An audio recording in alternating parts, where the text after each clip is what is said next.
Mas mura dito. Nakadepende din kasi sa ano.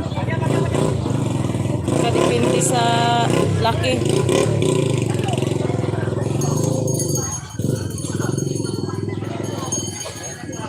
Ang init na.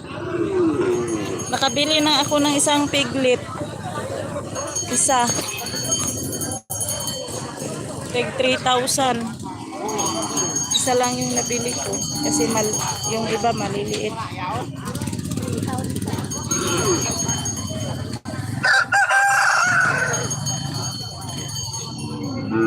Baka mga ahinti yan kausap mo. Kaya mahal. Hindi. Sanong kipay.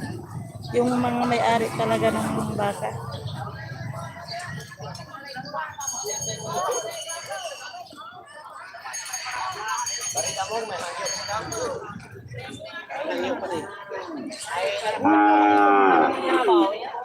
Ayan, 12,500 daw.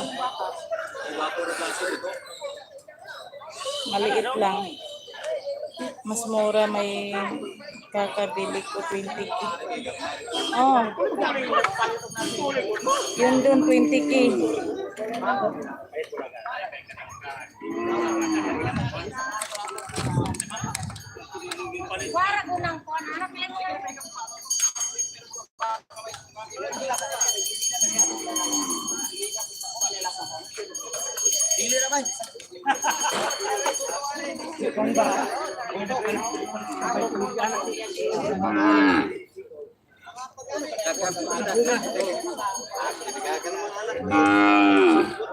Kani siya tagpila? 19.5.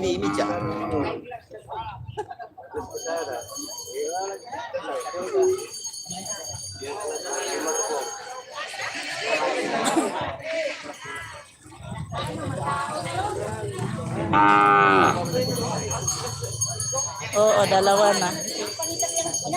Andun, iniwan ko muna yung isa.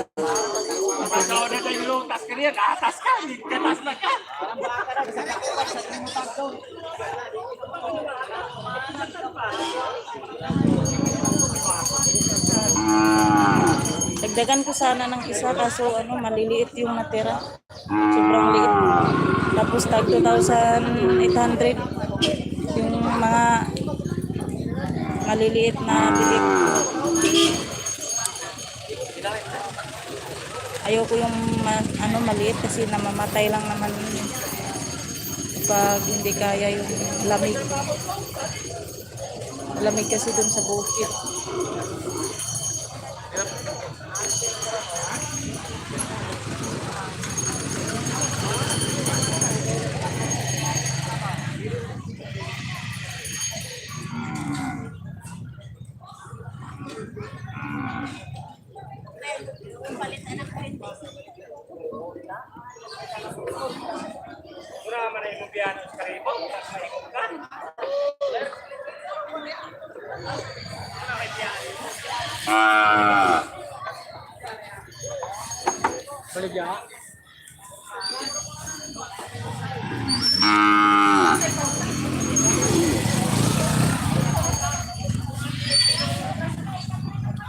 Uwi na ako.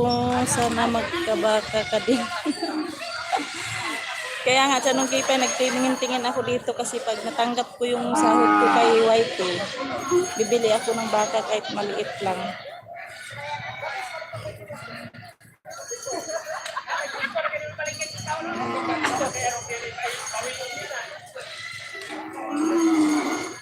Kaya tumingin ako dito kung magkano yung medyo maliit, medyo malaki. 20K daw yan, 20K tapos may 19K. Pag sumahod, ibili ng baka.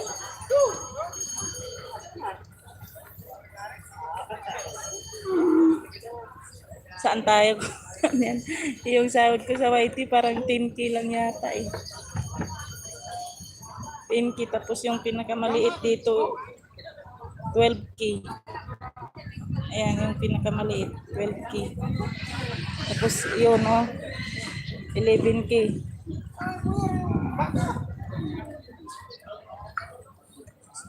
At least yung baka hindi mo bilhin pagkain. Oo, damo lang yung pagkain.